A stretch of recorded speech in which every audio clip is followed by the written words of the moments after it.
what was that like, getting this incredible album that done in 3 weeks, from what I understand, mostly live, very few overdubs. What is that pace, and how do you put them to the task of let's get these songs down? Well, I mean, I would say Cocaine is their co-producer for some of it because that makes people work very fast. And that was, not a thing that I was a fan of, but also I didn't feel like I could control that at the time. So, like David Lee Roth, he really saw things in terms of, he didn't really know about time. He just knew how many cocaines is it? How far are we in today? Is it, I'm at 3 cocaines. Can we, and that's my terminology, obviously. But that's how he would measure things, is like we knew we were done for the day when it was 6 cocaines. Mm. You're listening to a conversation between Tom Chalmers, a fan of Van Halen, and Tamara Federici, producer of Every Band Ever, already in progress. I'm really excited to be talking with Tom Chalmers today. He suggested talking about Van Halen, and I thought that was a fantastic idea because, I mean, the 80s for me were much different with them in my life, and I'm eager to talk about it, and I'm eager to hear his experiences about the band Van Halen and what they meant to him. So, Tom, thank you so much for coming on. Thanks for having me, Tamara. This is nice. We've only known each other for a short amount of time, but it's been really nice to find out that we have all these sort of overlap points, people in common, living in cities at the same time, and then finding out that also we have musical touch points in common, that you have been involved with some of my favorite bands. Is just great to hear. So yeah, I wanted to specifically know about if you had involvement with Van Halen, because they were one of my favorite bands growing up, but also one of the first celebrity encounters I ever had, which also gave me one of my first celebrity moments. So I would love to hear about that. How old were you? So I was in junior high, 7th grade, and they were on tour. I grew up in Western Massachusetts, in Holyoke, Massachusetts. Okay.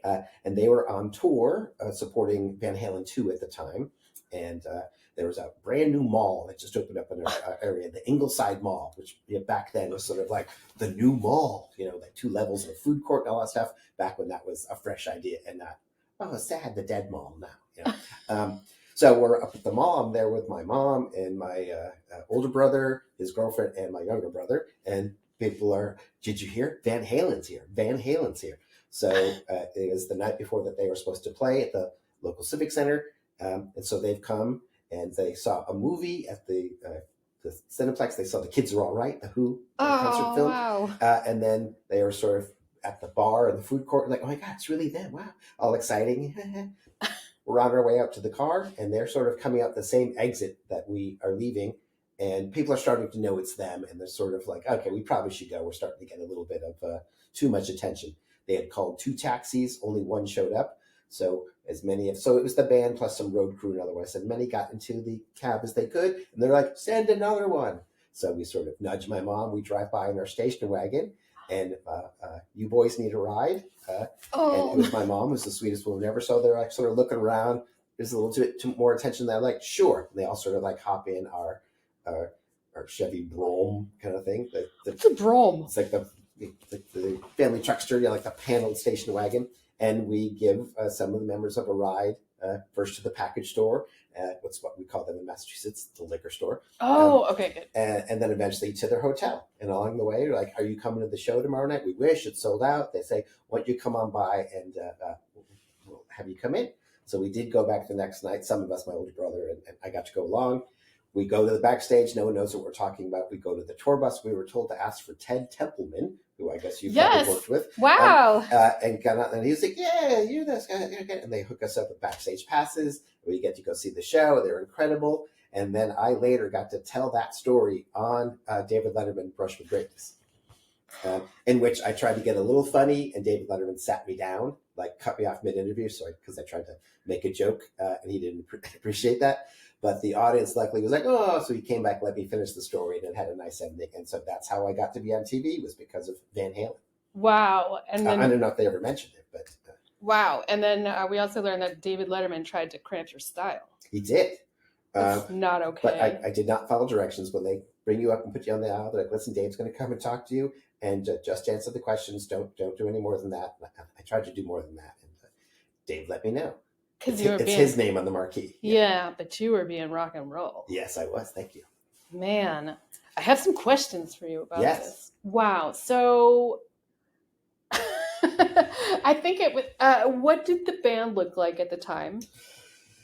So again, this is Van Halen 2 time. They looked great. Again, they look like rock stars. Yeah, and they definitely have the sort of cut tank tops and the sort of tiger jeans and the hair and all that kind of stuff. It's great. So they hadn't gone full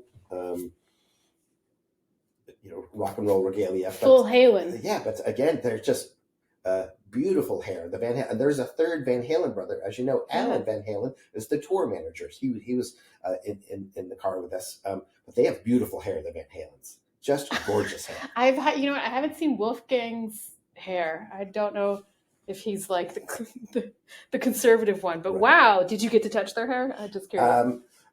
Well, I got to get in the way back of the station wagon, so I feel like I might have sort of like brushed against it, sort of like trying to lean forward to be included in on the conversation. But they were great and charming and very nice to my mom. They were charming to your mom? Yes. They weren't like assholes or not at that time. Wow. So again, I think that's what I wanted to talk to you about, is just sort of see how they start from these just like just likable, fresh thing to eventually being consumed by the life of rock and roll, which sort of pulled the band apart. But again, I want to ask you if you sort of pay attention to their songs and their albums, like they sort of are sending warning signals along the way that things may not be what you see. So that's what I want to ask. Warning signs. Yes, fair warning. Yeah. Fair warning. I want to answer this, but I also want to know what your experience of the show was. Like, you're being really kind. But the show was amazing. Tell me. So that was my first concert ever. And I remember. That's your first concert ever? Is that your mom? Is that your mom is at the mall and you? Yes. Oh my God. And it was great. I remember I never felt music in my chest like that before. Again, the of Alex Van Halen's drums, and but yeah, no, they're incredible. And I mean, Eddie Van Halen's signature guitar style, and just Dave Lee Roth just jumping and doing the big leg split kicks, and then Michael Anthony holding down the center. So yeah, it was great. I mean, I've been going to see concerts ever since, hoping to relive that moment. Oh my God! Did they do the grandfather clock? That's the move that that is sort of clunky, but I suggested that the two guitars move at the same time back and forth, with their guitars. But I don't know. I did see them 3 or 4 more times in concert along the way. I do remember them introducing that. They had not yet put that in. I see. Oh my gosh, your life was an 80s movie. Yeah.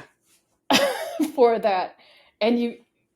What were your seats? Were they up close? Were they further away, or were they? So we had backstage passes, which was exciting, and I remember putting it on my leg and being like, "Did you see me?" I don't remember seeing you. Okay.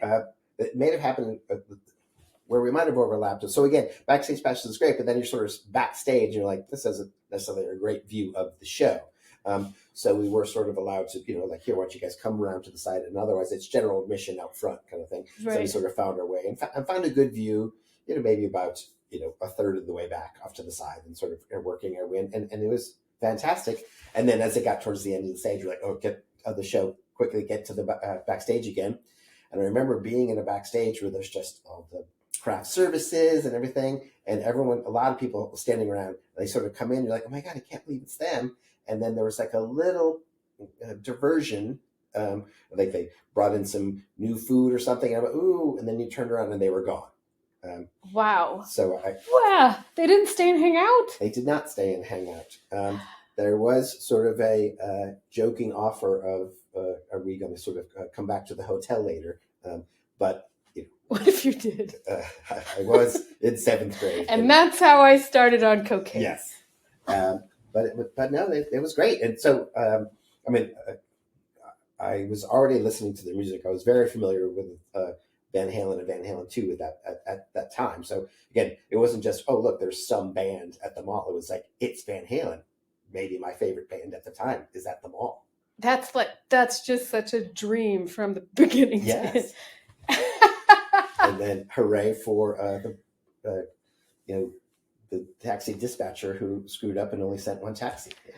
Yeah, and hooray for moms. She made it happen. She did.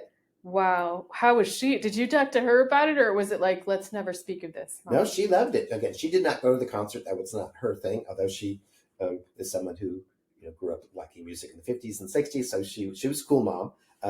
But no, she thought it was all like very exciting. One, that's just who she is. Like, well, these boys need a ride. Let's get them to where they need to go. We've got plenty of room. Go on, scooting back. Come on, move over. Let them sit down. And then, didn't mind, like, hey, do you mind if we stop at, again, a package store is what we call a liquor store in Massachusetts. Whatever you boys want. And got them there and like, okay, well, best of luck tomorrow with your show and all that stuff. Yes. I skipped over the part that your mom took them to go get alcohol. They did. Yeah. some snacks and alcohol. Yeah. Can you apologize to your mom about Hot for Teacher for me? I'm sorry we made that. She's good with all of it. No, my mom, again, tried very hard to be cool and was. She had a funny way of either adding an article that wasn't necessary, like she referred to him as the Van Halen or the U2. Or sometimes with Rockley just referred to people by, oh, is this Benatar? I'm like, you mean Pat Benatar? I think she goes by her full name, Mom. But yes. Oh, is this Benatar?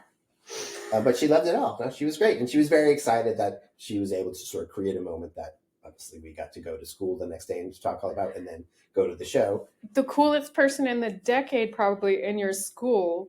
Did you get to capitalize on that at all? It was pretty great. My older brother Bob sort of got to own that story a little bit more because he was like in front and he was doing a little bit more of the communicating. I was tucked in the way back like a piece of luggage, but I didn't care. I was there. He was talking to the Van Halen and your mom was like, I'll pass until it's Benatar. Yes, exactly. That is a wild story. Yeah, I love that. And did you make shallow friends because of it? That were like, we are this guy. I mean, like that's not even like a brush with we saw him, or he gave me his necklace or something, or Van Halen threw me his guitar pick. It's an actual like. It certainly made our station wagon a lot cooler than it was. We called it the Tiltmobile because it had sort of one of its struts had sort of shifted, so it literally was sort of at an angle. So it was not the coolest thing to be picked up at school or be dropped off. It's one of the things like, when you drop me off here and I'll walk kind of thing. But now it would be branded the Van Halen mobile. You definitely wanted to be seen in the station wagon. I mean, I feel like you're shedding a lot of light right now because one of the working titles for Van Halen was Titmobile. And I feel like that was a nod to you guys because Thanks. I didn't know where it came from. And now this many years later, it turns out it was you in Holyoke, Massachusetts. Yes. Driving Van Halen around. I'm so glad they didn't break anything in your car and they didn't. Perfect gentleman. Oh my God. But I would say, people know, but most of the communication was done through Alan, the third brother, the tour manager, because he was sort of used to being the buffer between the band and the public. So he sort of organized it all. And it was really nice. Oh my God. But I had questions for you about all of this. Okay. So I know they didn't initially start off as Van Halen. For a while, they were known as the Broken Combs, which I'm very glad. So if you are to be thanked for telling them, don't call yourself that, I thank you, because I feel like that's such a sad sort of low self-esteem thing to call yourself, like the Broken Combs. The Broken Combs. We have hair, but the combs don't make it through it. Right. And then they tried they wanted to call themselves Genesis. You may remember that until they found out there was already a band called Genesis. They didn't even care though. They were like, but we are Genesis also. And it was like, that is a really bad idea. And they were like, fuck it, man. And it was like, no, that's not how that works. You can't, it's not like having two mics it just isn't gonna. Yeah. So, however, it settled on Van Halen. That was a good choice. There was Mammoth in between, which I feel like that's better than the other two. But then, Van Halen, I feel like they got lucky that it was, they didn't have to think too far to be like, it'd be like me naming the band Federici. It'd be like, why didn't we start with this? Yeah, Van Halen was the right way to go. Good. And then wanted to ask you about their early beginnings. So the legend is that Gene Simmons from Kiss produced their demo tape. I don't know if you were there for that or if you sort of like, I'll take it from here, but he's sort of credited as sort of, putting their first recording and then bringing it to a recording label that passed. Yeah, I think I was more like, thank you, I'll take it from here. Mm-hmm. Because once they have an album, once I know they're doing an album, I'll come in and produce that. Sometimes I'm there right at the genesis of their band, of saying like, I'm here right now, right as the little amoeba is forming. But then he started it off, and then from there, I kind of knew that there would be something crazy. They're made for the 80s. Yeah. And the making of that first album, it's like, that was made in 3 weeks. Yeah, they don't do anything over that time period. There's nothing. If you're not done, we're stopping halfway through and that's going to be it. Like there was a real time limit on all of their albums. I mean, I think I can hear that.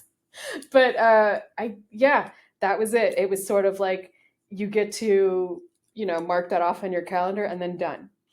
And was that just because studio time was hard to come by, or is it just sort of hard to corral the wind that was their energy for more than 3 weeks?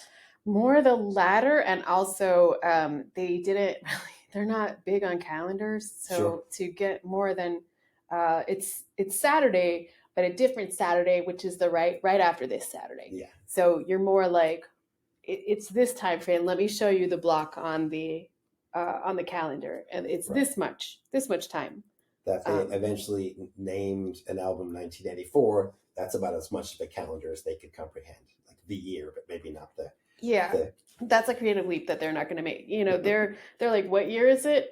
Oh, wait, what? I really don't know. Somebody tell me. What's 1984? Oh, it's totally named as 1984 because it's now. Wondering if you get credit. As it started off, Eddie started playing drums and Alex was on guitar. And at some point they switched, and hooray that they did, as they're both very good at the instrument that they ended up. Or did you have to at any point be like, hey, fellas, got an idea. Why don't we switch this up? No, I don't know why they did that. I think they just misidentified their own instruments and they just kind of kept going. It was a very odd thing to see and not say something about. Like, I figured out like halfway through that first rehearsal, I thought, well, I mean, surely they know. But they didn't seem to. Right. So it was rather impressive that they just kept going. So we just let them. You're allowed to, like wander off and do your thing. But I was surprised they never went back. It's sort of like that thing where it's at what point when you see a switched at birth thing, are they like, you know what, let's just not switch them back. It seems to be working. Right. Everybody, we all know where they all live. They're used to where they live now. Let's just move on. Now, I know it was, and this is a band with a history of some differences and otherwise, that Eddie did not want. So on that first album, they do a cover of the Kinks song, You Really Got Me. And Eddie didn't want the first single to be someone else's song. He wanted it to be Jamie's Crying, and I want to ask you about that song in a second. But they can maybe David or otherwise wanted to do. But I understand there was a thing. There was another band wanting to do that cover at the same time, this band Angel. And there's sort of like a race to see who could get it out first kind of thing. And so I guess that even put more pressure on getting it done quickly.